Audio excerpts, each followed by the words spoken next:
Hey guys, Flip back again with another YouTube video. Today I'm doing my manga review for Abara. Now, Abara is written and drawn by Tetsuo Nihei, and it was one of the only works of his that hasn't been out in English yet. And you may know Nihei from his work such as Knights of Sidonia, Blam, Noise, and his new series Opossums or Apossums. Either way, if you are a fan of him, you know his strengths and his faults, and this series is very strong with both of those. So right away, the good is this book has some of my favorite Nihei imagery ever. I think this book has some of the best drawing from Nihei. I think it rivals Blam with some of the artwork in here, and actually specifically the back pages, which is about this much. It's a very short little thing. It's a little one-shot called Digimortal, and it literally has two of my favorite panels in all of manga. And it's such a short series, but the artwork is so beautiful, and some of the character designs you could tell were inspired by Clive Barker's Hellraiser. But the negatives, if you are a fan of Nihei, you know he is not the best writer. His writing is kind of bad, but he makes up for it with his art style. Knights of Sidonia showed that he could tell a good story, and even though I love Knights of Sidonia, it did get too tropey with the heroes always winning. Like, you always knew the main character was going to pull through at the last second. Like, literally the end volume is the character pulling through at the last second. Even though the action's fast-paced, even though the art was amazing, and I'm still gonna pick. I sold off my singles. I'm still picking up the master editions of that. And Blam, just beautiful artwork. He is a master of visual storytelling, and this book has it in spades. I'm actually gonna flip over the camera in a little bit and show off some of this artwork because I think you guys need to see it. It's beautiful. Right away, let's talk about this. Is a very nice, well-made book by Viz. It's part of their signature series, and it's very nice. It's a very nice hardcover. You get a couple extras in here. You get like a couple posters, a couple colored pages, and it's about almost a 400-page book, and you can read this in probably 30 minutes. It's a super fast-paced read. That includes both Abara and Digimortal. There's not a lot of dialogue, and that may turn people off. Some people want to read a comic, they want to read manga, they want to read something that's very dialogue-heavy, like something from Urasawa, or something from Osamu Tezuka. But this, and a lot of Nihei's work, is very short on words, but it makes up for that with artwork. And I don't think any other mangaka I can really say is one of my all-time favorites and is not that great of a writer except for Nihei.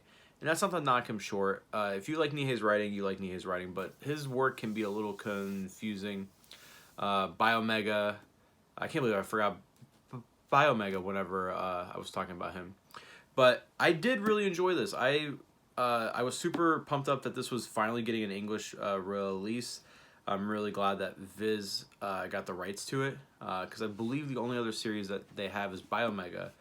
Apossums, Knights of Sidonia, and Blam are all vertical. And while the vertical master editions of Blam and the upcoming Knights of Sidonia are really nice quality books, I would have killed to have a hardcover version of Blam. And I'm really glad that Viz gave this the proper hardcover treatment. Before I flip the camera over and show you some of the artwork, would I recommend buying this? Absolutely. The retail price is $30 US. You can find this probably cheaper on In-Stock Trades or Right Stuff Anime.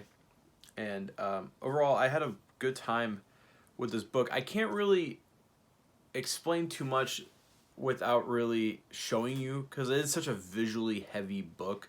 I can give you the little plot synopsis in the back of the book. It says, a vast city lies under the shadow of colossal ancient tombs, the identity of their builders lost to time. In the streets of the city, something is preying on the inhabitants, something that moves faster than the human eye can see and leaves unimaginable horror in its wake. So Nihei has a lot of visually stunning ideas. He does reuse the Ghana from Knights of Sidonia, or I actually don't know if this came before Knights of Sidonia or if it's the other way around. But the Ghana, which are the main bad guys in that series, I don't know if it's them per se, but they are used by name in this book a lot. The main fight is with a Ghana.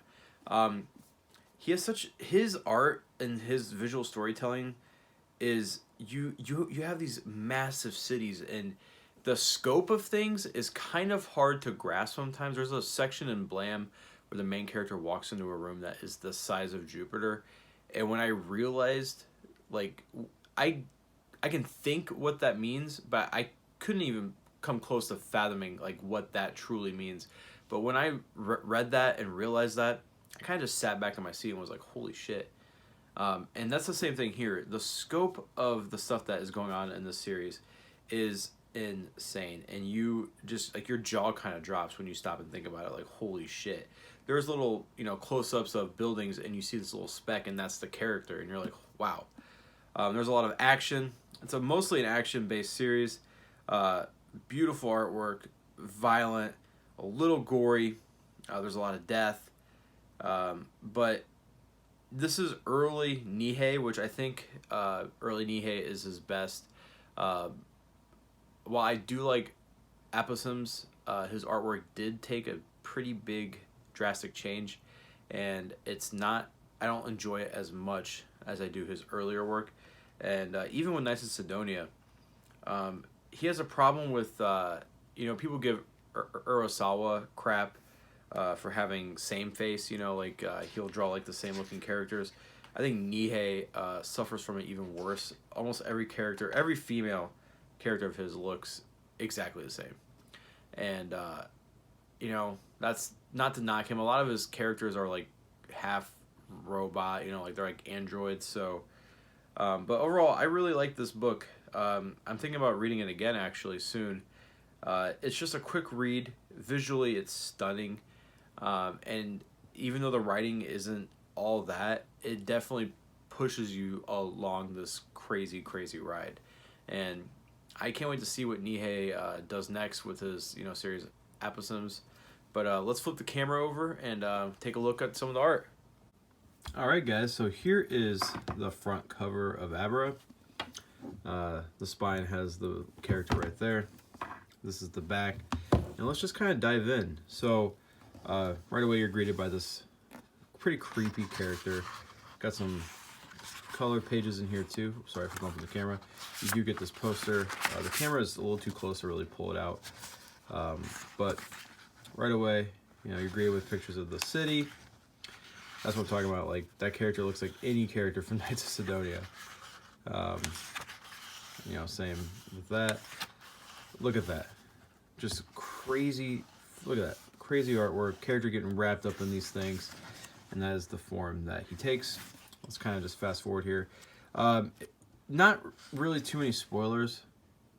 Like, look at that. That's just badass. Maybe it will be spoilers, but I feel like Nihei's work can be spoiled. Like, look, that's a road going through these huge pipes or cords or whatever they are. That is a character standing in front of a backdrop of a huge city. Just beautiful Nihei stuff. And this, see, I think he's supposed to be like an android. It's our main bad guy. Let's kind of fast forward. Main showdown with the Ghana. There's the Guana or Ghana, where I don't know how you pronounce it, but they do move super fast. Like, it loses an arm.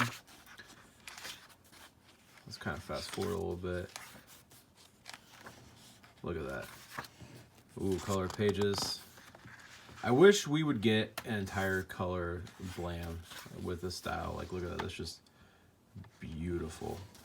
And I'm gonna kind of fast forward a little bit. There's some pages in the back here that are breathtaking. I love that. I love this shot. The snow or the ash, whichever it is. I believe it's ash. But I'm gonna skip forward to Digimortal because it is my favorite. Look at that. Those characters look something straight out of Hellraiser. They shot this dude's head off. I love this one because it's basically like the church is like super evil and they run things. It's like if the Catholic Church got too powerful. Right here, this is one of my favorite shots ever. Look at that. There's the character of the story. I don't know if you can see that. Then there's a close-up of him. A big zing. And the head of the statue falls into the building, causes an explosion. There's our character. Super badass. And then there's one more shot where he's fighting the twins that I absolutely love. It's coming up here. There it is. I don't know why, but I fucking love this panel. It's so badass. He's getting surrounded by these two sisters. He's got his blade out. They got their blades out. Something is just so badass about this that I don't think anyone could pull off quite like Nihei does. But yeah, guys, that is Abara. If you are a fan of Nihei, this is a must-own. If you're a fan of manga in general, I think this is a must-own. Even though the writing isn't that good or that strong, this is an absolutely must-own book. I highly recommend it, and it gives my highest approvals just for the visuals alone. But anyways, guys, that's me, Flip Otaku. Every Monday at 9 p.m. Central Time, we will be having a podcast called the Otaku Dadcast, and the main hosts are going to be myself, Otaku Mike, and Jane Graves. Make sure to go check them out, give them some love. But come join us this coming Monday at 9 p.m. in the chat. We're going to be talking about Shaman King. We're doing the first couple volumes, a little read-through, and then Mike and I are going to be gushing over X-Force by Kyle and Yost, book 1. And Jane Graves is going to have to just kind of sit through that and suffer through that with us. But anyways, guys, thank you so much for watching. I'm almost to 500 subs, which is absolutely nuts. And I love you all. Thank you, guys.